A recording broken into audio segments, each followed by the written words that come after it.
Under the wide Egyptian sky, where sunlight falls in quiet waves and the desert breathes in long, patient rhythms, a vast stone form rests upon the Giza Plateau. The structure stands timeless, carved from the bedrock, its presence stretching across ages like a silent river. Known throughout history as the Sphinx, the monument gazes toward the rising sun with an expression neither fierce nor gentle, but profoundly calm, the calm of something that has watched thousands of years drift by. The face, though softened by wind and time, still carries a sense of contemplation.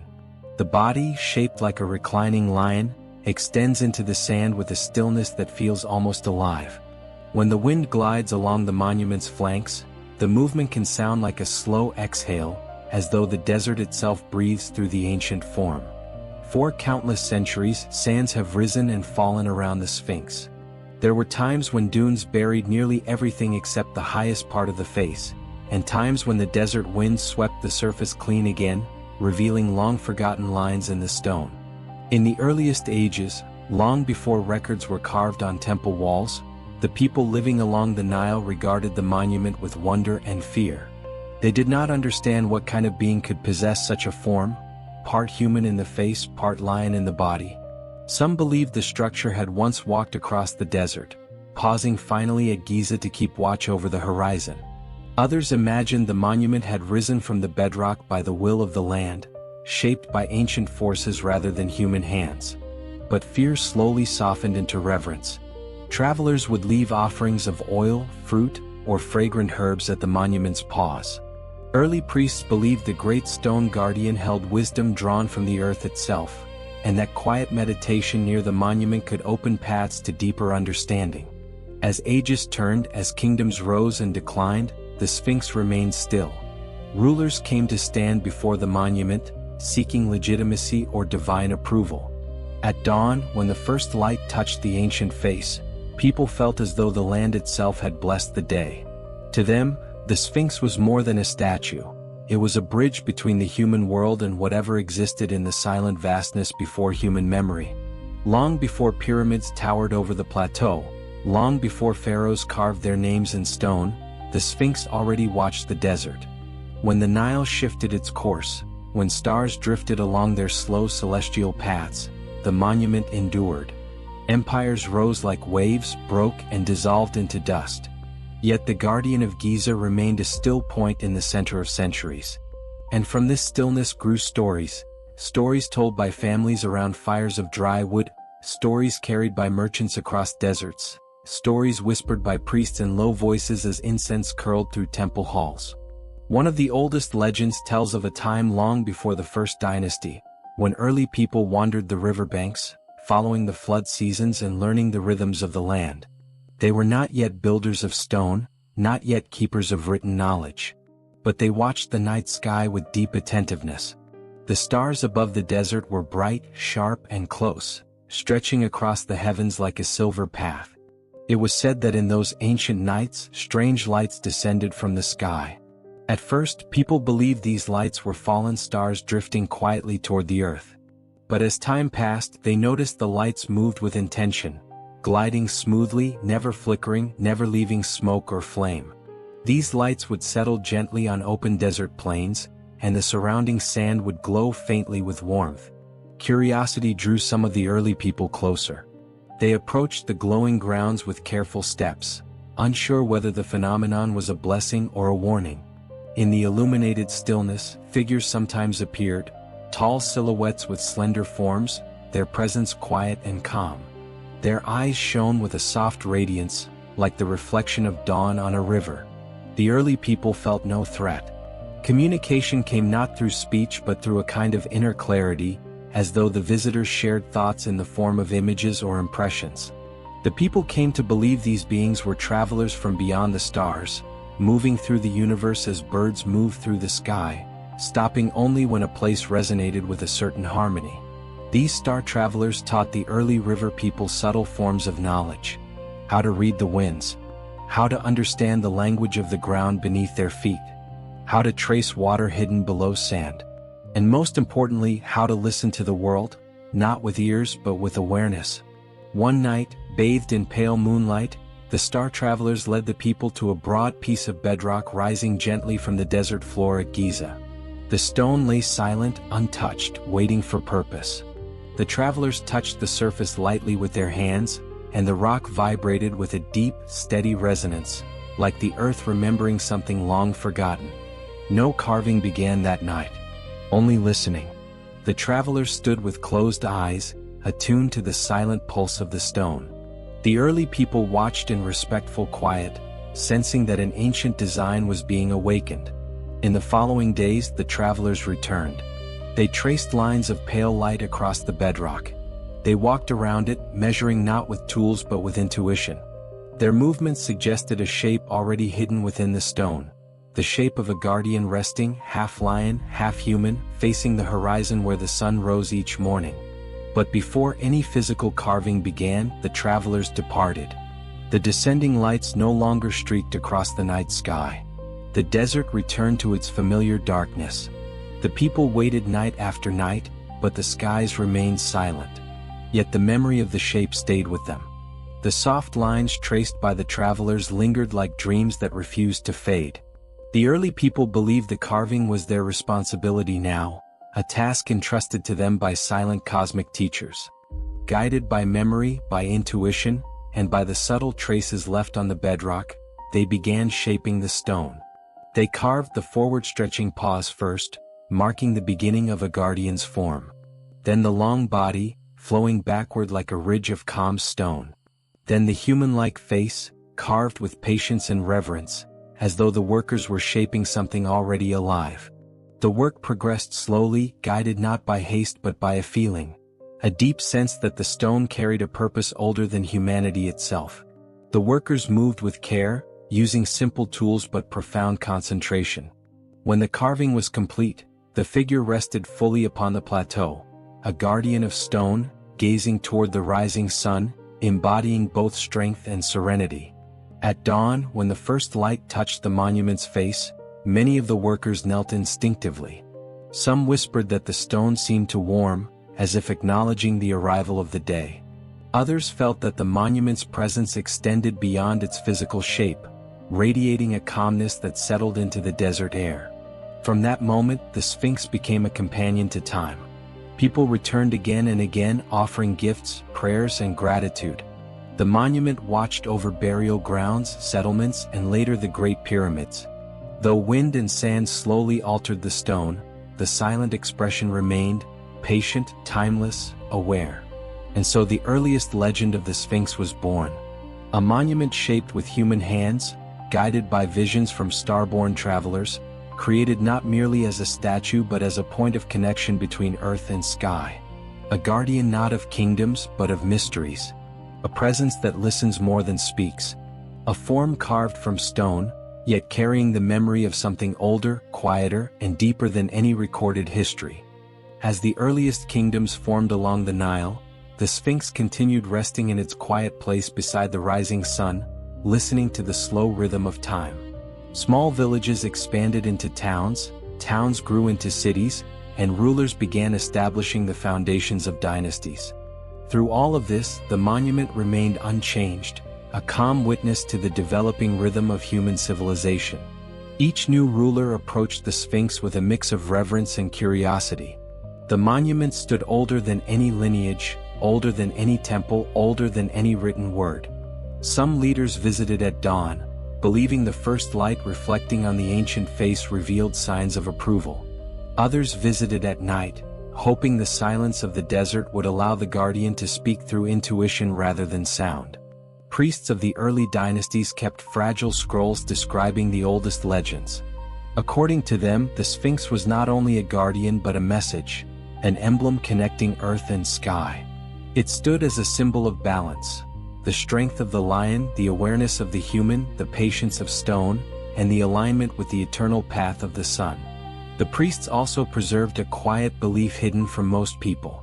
Long before human memory, the makers of the Sphinx were beings from distant stars, travelers who moved across the universe with the same ease as migratory birds crossing seasons. These travelers communicated not through words but through stillness, sharing impressions directly into the minds of early humans. This strange story persisted for centuries, passed in low voices through generations of temple keepers.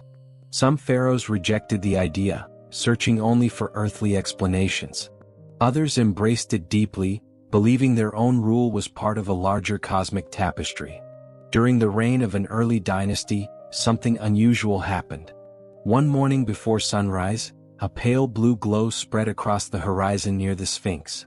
It did not flicker like fire. It did not behave like lightning. It simply hovered above the desert with a calm presence, illuminating the stone without casting harsh shadows. People who witnessed it described a strange quiet settling over the plateau, quiet not from absence of sound, but from an awareness that the world was holding its breath. Some believed the glow was a sign that the sky travelers were watching again. Others believed it was the Sphinx responding, awakening faint energy within the stone. This event inspired a new wave of devotion. A temple was built precisely aligned with the Sphinx's gaze, forming a triangular arrangement between sunrise, sacred architecture, and the Guardian of Giza. In ceremonies held there, priests recited ancient teachings said to have originated from the sky travelers. Listen to the ground. Listen to the sky. Find the balance between the seen and the unseen. Over the following centuries, rulers traveled long distances just to sit at the paws of the Sphinx. Some sought guidance for wars, others for harvests, but many sought simply to be near something that seemed older than human intention. It was believed that quiet meditation near the monument revealed clarity, not through visions, but through a calm that settled into the mind like gentle sand. In one dynasty, restorers working near the base of the Sphinx uncovered markings far below the surface. Smooth, curved lines unlike any writing used by the people of the Nile. The symbols did not form words. Rather, they resembled patterns found in the night sky, shapes of constellations, or flowing lines that echoed the movement of water. Some symbols glowed faintly at dawn, reflecting the light in a way that seemed intentional.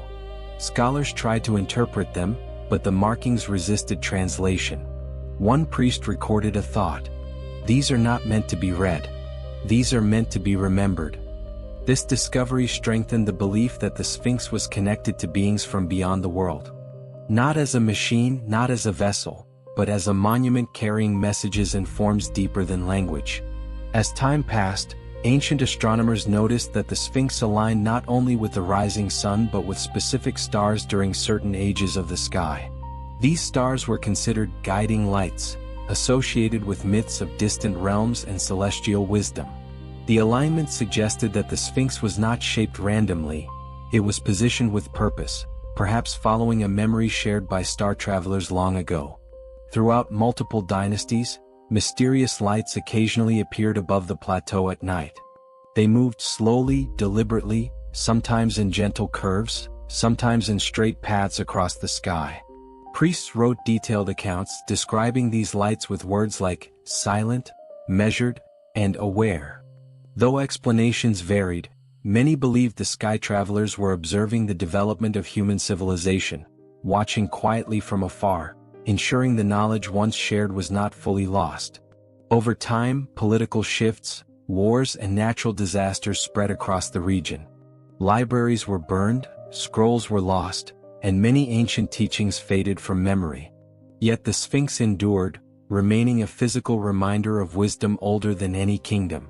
At last, when the Great Pyramids rose upon the plateau, their builders looked to the Sphinx as a sacred companion, an anchor of stability beside their own monumental efforts. They believed the Sphinx represented the beginning of a line of knowledge, and the pyramids represented an extension of it. And so the Guardian of Giza remained, carrying legends of earth and sky in its silent form, waiting for new generations to rediscover what older generations had begun to forget. Across the long passage of ages, the world around the Sphinx continued to transform. Empires rose like tall flames, burned brightly, then faded into embers. New languages appeared, old traditions dissolved, and unfamiliar rulers crossed the desert with armies or caravans. Yet through every shift, the Sphinx kept its steady posture, its gaze fixed on the gentle path of sunrise. Sand gathered, winds shifted, and seasons changed, but the ancient monument remained as constant as the horizon itself. There were periods when the guardian lay almost completely buried. Storms rolled across the plateau, covering the stone form until only the upper part of the face was visible above the dunes. Foreign travelers who passed by saw only a head emerging from the desert and wondered what lay beneath. Many believed the stone figure marked the remains of a lost city, a gateway, or a long-dead king. Even when nearly hidden, the Sphinx still affected those who approached. Writers recorded a faint vibration in the air, a subtle feeling of presence, as if the stone recognized each visitor with ancient patience. Some travelers described a quietness that settled in their thoughts, a stillness unlike any they had felt elsewhere. During the age of Hellenistic exploration, scholars from distant lands journeyed to the plateau, eager to observe remnants of civilizations older than their own. They questioned priests, compared notes, and recorded stories preserved through generations. From these conversations, a single theme emerged again and again. The Sphinx represented a boundary, not a boundary of land but a boundary of understanding. These foreign scholars did not try to interpret the monument through fear or myth alone. Instead they listened. Many were told that the Sphinx carried memories from an age before written history, from a time when beings of light walked among early humans. The scholars noted how consistently this belief appeared in local oral traditions. Regardless of village or priesthood, regardless of generation, the legend remained stable. The Sphinx was a meeting point between earth and sky, shaped under the guidance of star travelers whose presence lingered in subtle ways. In their writings, these scholars described the Sphinx as a symbol of calm endurance. They observed how the monument seemed to hold contradictions without conflict. Animal form and human form, strength and serenity, stone and consciousness, earthbound presence and cosmic alignment. They speculated that ancient builders intended the monument to serve as a meditation on unity, a reminder that all things exist within larger cycles. As centuries passed, Rome expanded across the region, absorbing cultures and reshaping traditions. Roman soldiers stationed near Giza often camped close to the Sphinx. Though they left few official records, scattered accounts describe unusual nights when the sky above the plateau glowed with long, quiet streaks of light. These lights did not behave like falling stars and did not match known celestial patterns. They moved slowly as if tracing deliberate paths through the dark. Some soldiers wrote home about these events. They spoke of an atmosphere that felt charged but peaceful, a sense of something ancient watching the skies along with them. Others mentioned dreams that came after those nights, dreams filled with open deserts, moving lights, and gentle impressions of distant worlds. Though the Romans offered many explanations, none seemed satisfying. As humanity stepped into later eras, rulers came and went, each leaving traces on the land. The desert reclaimed abandoned structures, smoothing edges and softening corners. Yet beneath the wind's long patient touch, the Sphinx endured, its calm expression unchanged even as the world around it shifted into new cycles of memory. When medieval travelers visited the region, the Sphinx was still partially buried beneath deep sand. Many approached with reverence, sensing that the stone figure held a presence impossible to ignore. They told stories of hidden chambers beneath the monument, chambers containing lost scrolls, shining crystals, or star maps left behind by ancient visitors. Although these stories varied, they all shared an understanding that the Sphinx served a purpose far greater than guarding tombs or marking borders. In later centuries, as exploration began to expand across continents, interest in ancient monuments flourished once again. Artists sketched the Sphinx. Poets wrote verses about its silence. Scholars debated its age and purpose. Theories multiplied, some grounded in archaeology, others drifting into the realm of cosmic myth. When extensive clearing efforts removed the sand from around the monument, the full shape of the Sphinx emerged again. Workers noticed that deeper layers of stone carried smoother surfaces and, in some cases, unusual patterns. These patterns appeared almost geometric, as though marking something beneath the visible structure. Some observers felt strange sensations when running their hands along the oldest layers, like a faint pulse or subtle warmth. Archaeologists attempted to explain these effects through natural phenomena, but the feeling persisted for many who visited. It was as if the monument held a memory not only of ancient human work but of something older, something infused into the stone long before the desert claimed it. As scientific methods improved, researchers began mapping the alignment of ancient structures across the Giza Plateau. The Sphinx's orientation toward the rising sun remained central, but additional alignments emerged, alignments connected to specific stars and constellations. Some of these stars held significance in early priestly stories, often associated with the sky travelers who guided early humans. Though mainstream scholars disagreed about the meaning, these alignments revived ancient whispers linking the Sphinx to origins beyond the Earth. In the modern era, the plateau saw visitors from across the world. Some came seeking history, others seeking mystery, and many simply seeking the quiet presence of the stone guardian at sunrise. For some, the experience felt grounding. For others, it felt awakening, like stepping into a vast silence that contained more than emptiness. Even today, reports occasionally surface of unfamiliar lights drifting over the desert at night. Small movements, silent glows, lines of brightness appearing briefly and then fading. Most explanations point toward aircraft, atmospheric reflections, or distant technology. Yet some who witness these lights describe a familiar stillness settling into the surroundings. The same stillness recorded in ancient scrolls, the same calm described by scribes thousands of years earlier.